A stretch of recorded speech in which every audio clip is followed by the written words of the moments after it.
5월 18일 수요일 새벽 기도회를 드리시겠습니다. 오늘 말씀은 사무엘상 7장 3절로 17절 말씀입니다. 사무엘이 이스라엘 온 족속에게 말하여 이르되 만일 너희가 전심으로 여호와께 돌아오려거든 이방 신들과 아스다롯을 너희 중에서 제거하고 너희 마음을 여호와께로 향하여 그만 섬기라. 그리하면 너희를 블레셋 사람의 손에서 건져내시리라.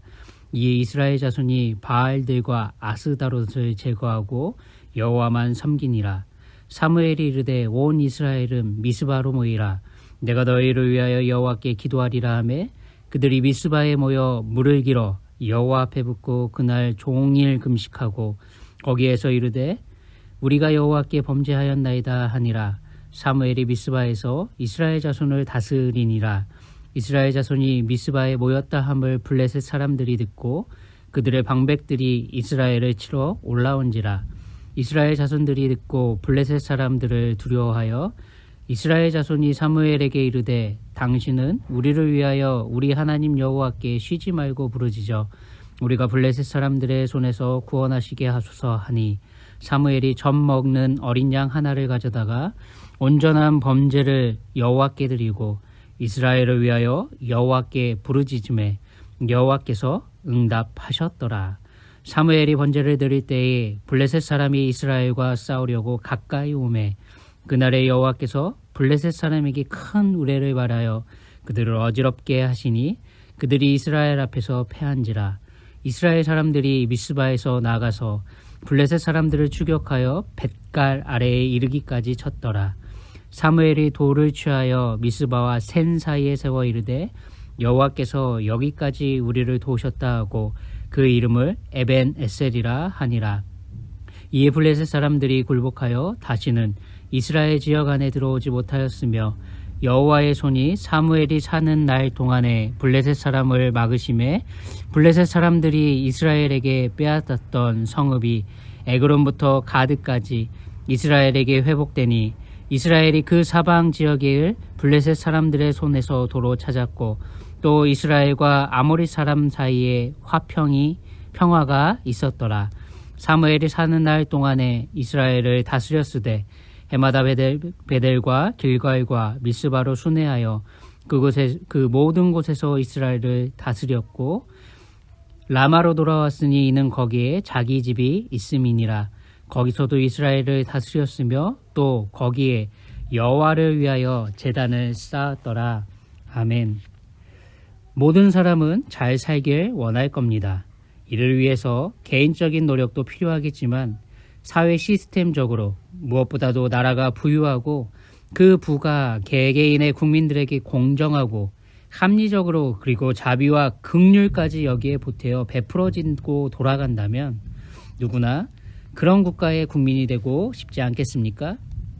18세기 계몽주의 시대에 무엇이 국가의 부를 형성하는가에 대해 설명한 세계 최초의 설명들 가운데 하나가 보이지 않는 손이라는 개념입니다. 애덤 스미스가 자신의 책 국부론에서 나라의 부를 형성하는 가장 이상적인 보이지 않는 손, 즉 시장 가격이라 봤습니다. 인간의 이기심과 경쟁심 아래에서 모든 시장 참가자들이 열심히 일을 한다면 그리고 자원이 효율적으로 거래되고 분배되며 시장 가격의 결정권이 소수가 아닌 시장의 참가자 전원에 의해 좌지우지되는 시장이라면 생산자는 최적의 가격으로 최적의 이윤을 얻을 것이고 소비자는 최적의 가격으로 최대의 만족을 이루는 생산자도 소비자도 모두 서로가 만족스러운 결과를 바로 이 보이지 않는 손, 즉 시장 속의 가격이 그 역할을 한다는 내용입니다. 하지만 세상은 이렇게 돌아가지 않습니다. 신앙생활에 있어서도 부정적인 영향을 미치는 이 죄의 열매가 표현되는 이기심을 뛰어넘을 수 있는 공정한 세상도 시장도 이 세상에 없기 때문에 그렇습니다. 자신에게 득이 되고 이익이 되는 복만을 바라는 기복신앙으로 미혹하고 낚아채는 바로 사단의 공격에서 자유로울 수 있는 사람은 이 세상에 단 한 명도 없기에 그렇습니다. 이미 블레셋과의 2차에 걸친 이 전쟁에서 저희는 이걸 목격하지 않았습니까? 여호와의 언약궤만 실로에서 전장으로 가져오게 된다면 승리할 거라 자신하고 행동했던 이 이스라엘, 하나님의 언약궤를 마치 자신의 부적처럼 생각했던 이스라엘을 우린 보았습니다.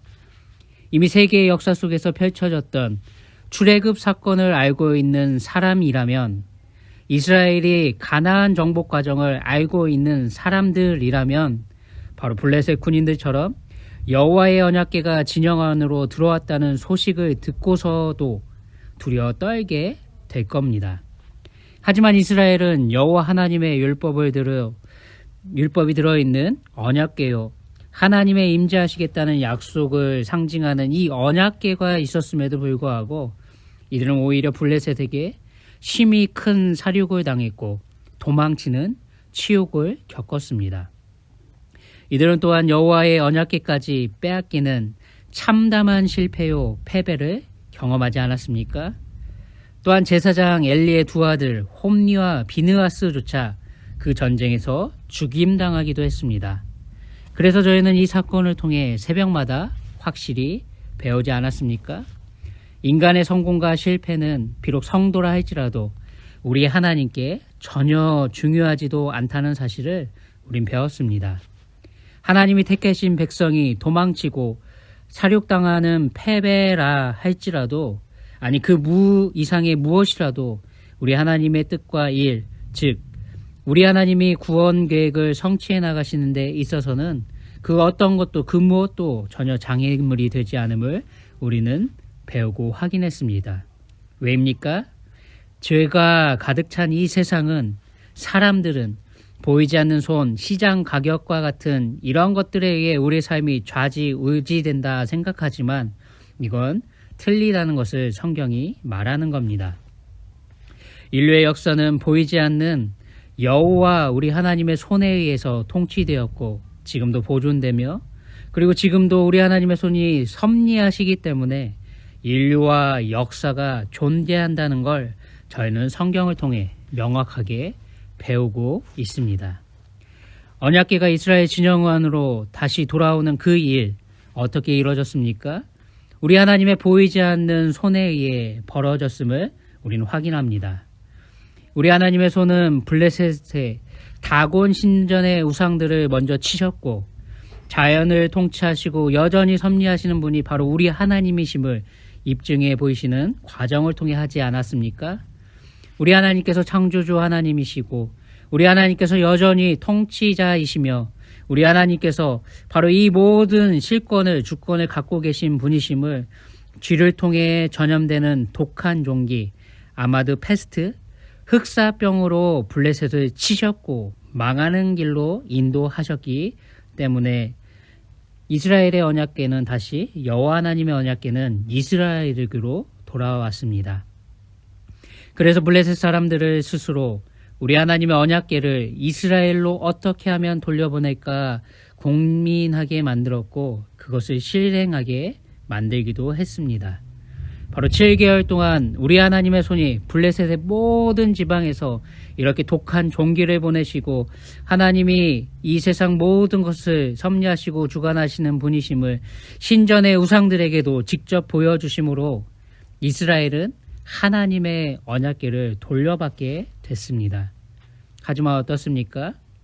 이스라엘은 여호와 하나님의 언약궤가 벳세메스로 돌려져 왔을 동안에도, 그리고 그 이후에 기럇 여아림에서 있었던 20년의 시간 동안에도 여전히 우리 하나님 앞에서 이방신들과 아스다롯을 섬기는 영적인 간음을 저지르고 있었음을 오늘 말씀은 우리에게 알려줍니다. 우리 하나님은 블레셋 사람의 손에서 고통당하는 이스라엘에게 사무엘을 통해 말씀하십니다. 블레셋 사람의 손이 아닌 바로 우리 여호와 하나님, 우리 하나님의 손 아래에서 통치와 보호받는 자리로 초대하고 계십니다. 바로 이것이 미스바 부흥운동이라고도 불려지는 오늘 말씀입니다. 여호와 하나님의 손 아래에서 살아가는 삶의 원칙은 무엇입니까? 아주 명확하고 단순하다 성경은 말합니다. 바로 전심으로 여호와께 돌아오는 것, 여호와 하나님만을 섬기는 것, 즉 기복신앙을 버리는 일이라 말합니다.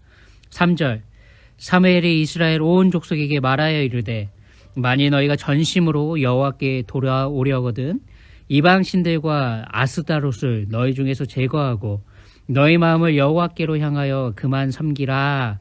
그리하면 너희를 블레셋 사람의 손에서 건져내시리라 라고 말씀합니다.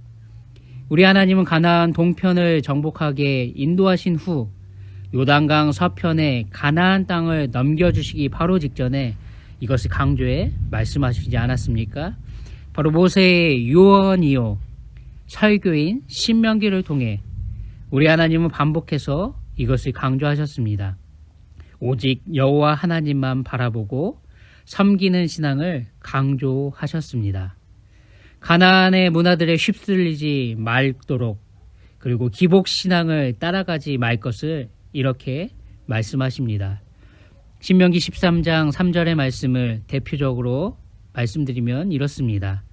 너는 그 선지자나 꿈꾸는 자의 말을 청종하지 말라.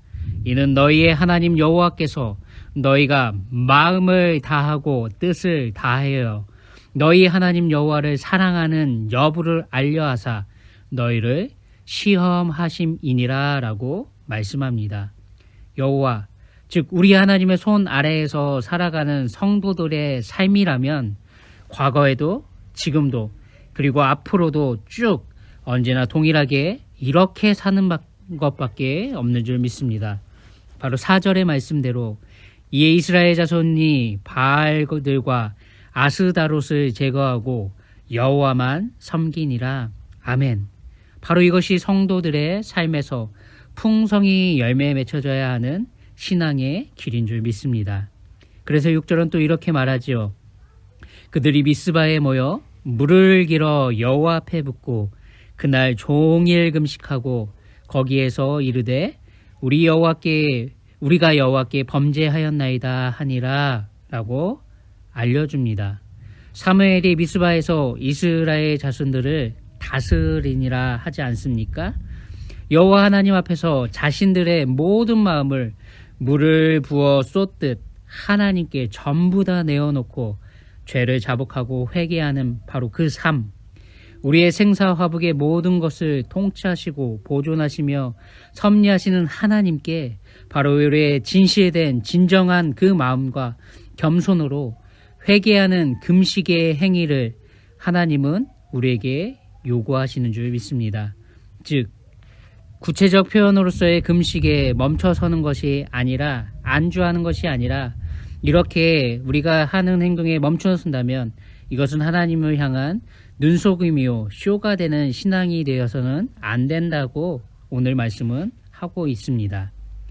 실제 우리의 삶은 죄를 회개하고 금식하며 우리의 의지를 표현하는 데 멈추는 것이 아니라 실제 우리가 삶에서 마주하는 고난과 역경이라는 이 혹독한 현장 앞에서도 우리 하나님만을 섬기는 우리의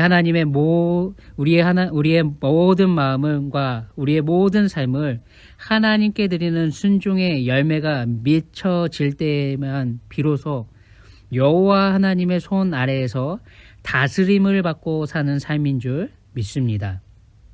그래서 우리 하나님은 우리가 삶으로 입증할 기회를 이스라엘에게 주심으로 여전히 우리의 삶에서도 주시고 계심을 말씀하고 계신 겁니다.